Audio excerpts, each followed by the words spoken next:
Hello guys! Bali ayan, meron nga palang kite contest ang Taguig. So pinuntahan namin, sinama namin ang mga bata. Bumili na rin sila ng sarili nilang mga saranggola. Tara, panoorin natin. Nasa malayo pa lang kami, may mga nakita na kaming saranggolang pinapalipad.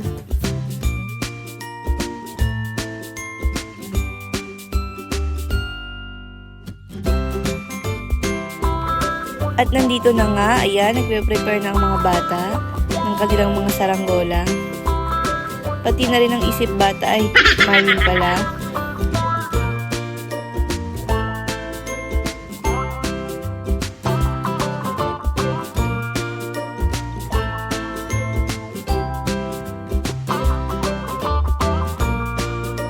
At ayan, meron nga isang saranggolang tutubi.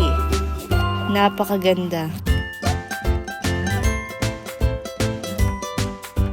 Ayan, meron pang isang agilang saranggola na inaayos para paliparin.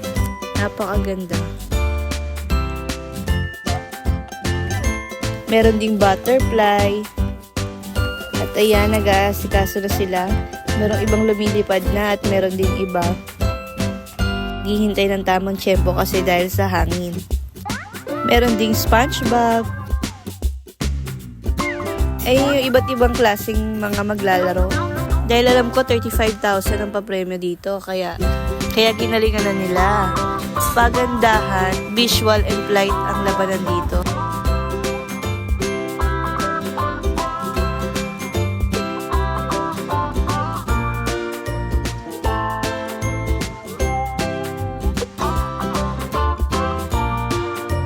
Sa mga oras na yun, medyo mahihina yung hangin, kaya yung mga panlaban na mabibigat, medyo hindi makalipad.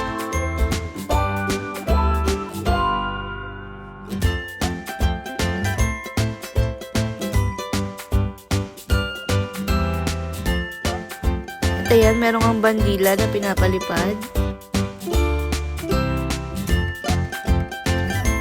At ayan, marami yung nanonood.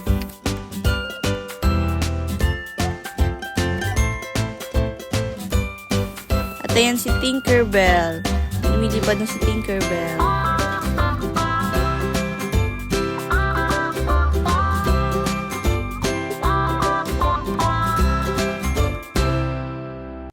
Ayan, meron pang iba't ibang lumilipad.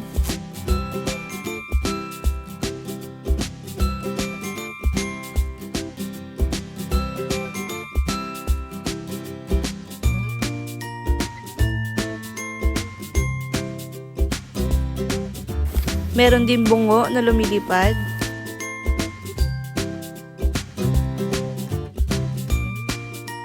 At hindi talaga maganda yung hangin.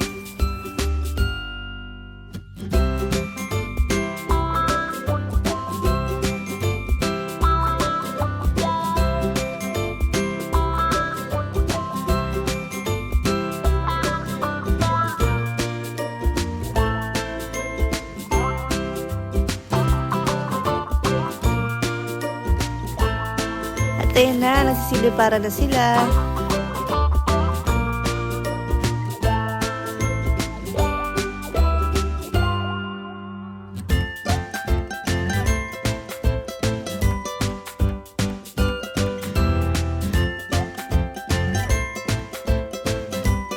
At meron kami ditong napansin, nasasali dapat, kaso na-disqualified ata. And siya sa personal.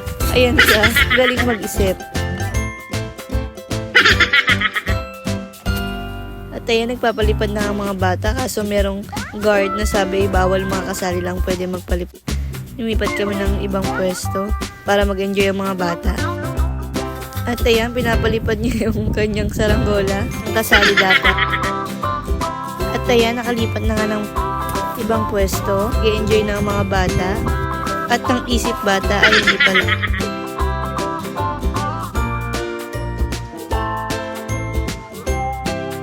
At ayan, hinayaan nga namin ng mga bata na maglaro. Tulad ng mga naranasan natin ng mga kabataan natin.